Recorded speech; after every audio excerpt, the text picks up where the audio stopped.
Hey there, today we're going to be talking about the anode rod that's on your hot water heater. Whether you have an electric heater or gas heater, these work the same way. This is also known as a sacrificial rod. That's because the minerals in your water is trying to attack any metal that's in your plumbing system. And by having a metal that's more noble, the water will attack this first, sacrificing the rod. If you don't replace this in time, the next step for the water is to attack the plumbing system. It starts by attacking the water tank, which is made of steel, your copper pipe next, and eventually your fixtures in your house. And the unfortunate part is that's not really a way to test how much you have left of your rod to be sacrificed other than taking it completely off, looking at it, and probably installing a new one.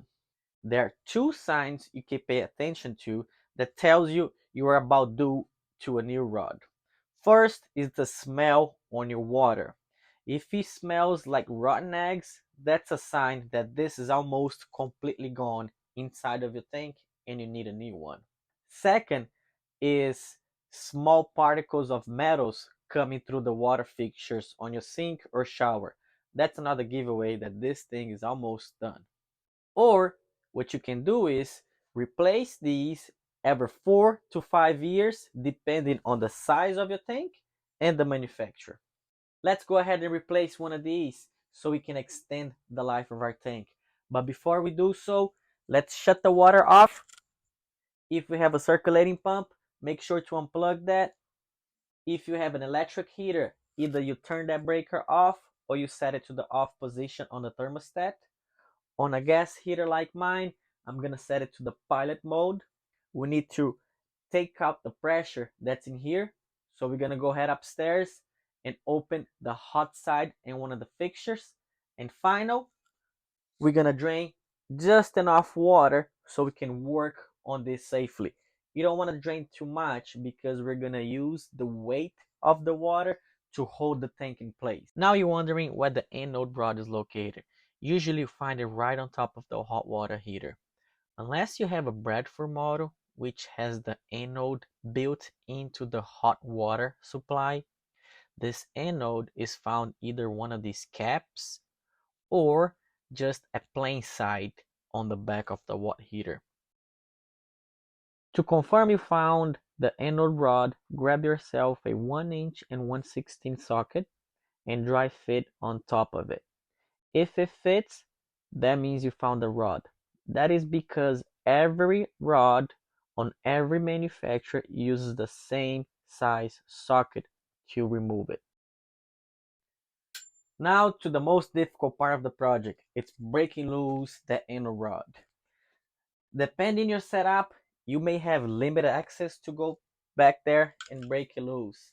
And second, you want to be careful as you turn this anode rod that you don't move the tank so these pipes don't twist them themselves. So you got to be very careful now. It's probably a good time to ask for somebody to come by and help you. I started trying to break loose the anode rod with a 12" breaker bar. That is to show you that if you don't have room to work, this is how difficult the project may get to you. The 12" breaker bar did not pan out well, so I moved on to using an impact gun.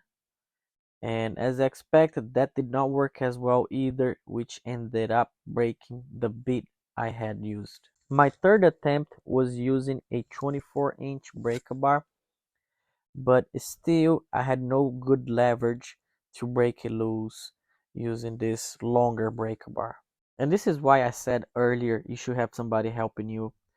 For me to hold this heater in place, I used a piece of copper pipe to make sure the heater wouldn't twist. I budgeted against a 2x4, and I used another piece of 2x4 to hold on so the heater won't move towards me. I then was able to position myself and break loose the anode rod.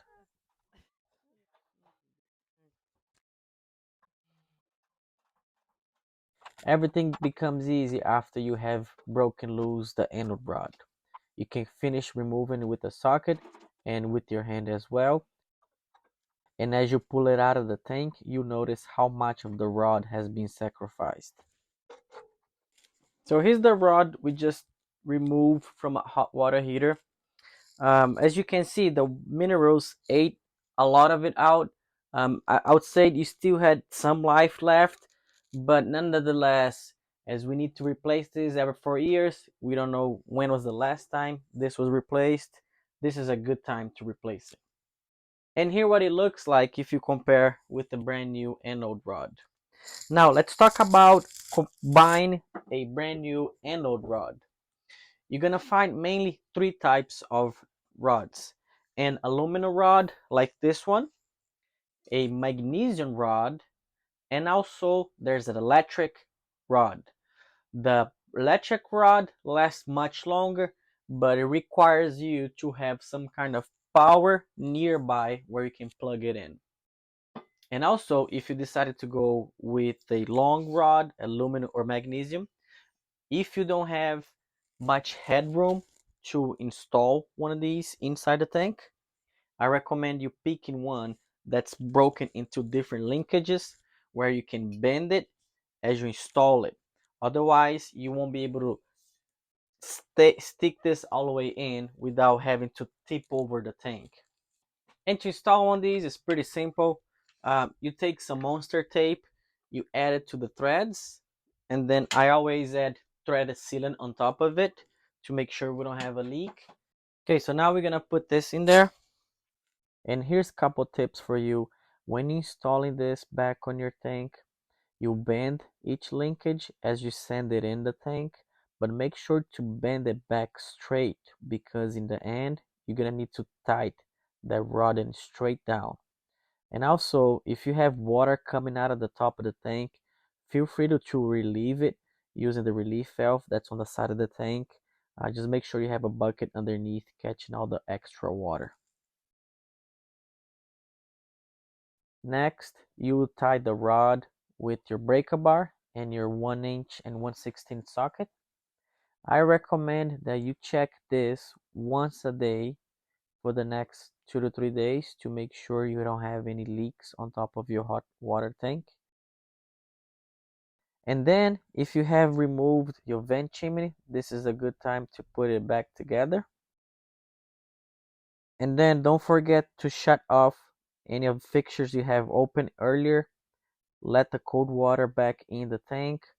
Plug in your circulator pump if you have it. And lastly, turn on the burner to the heater. This is one of those projects that many people don't even attempt just because of how difficult it is to break loose that seal.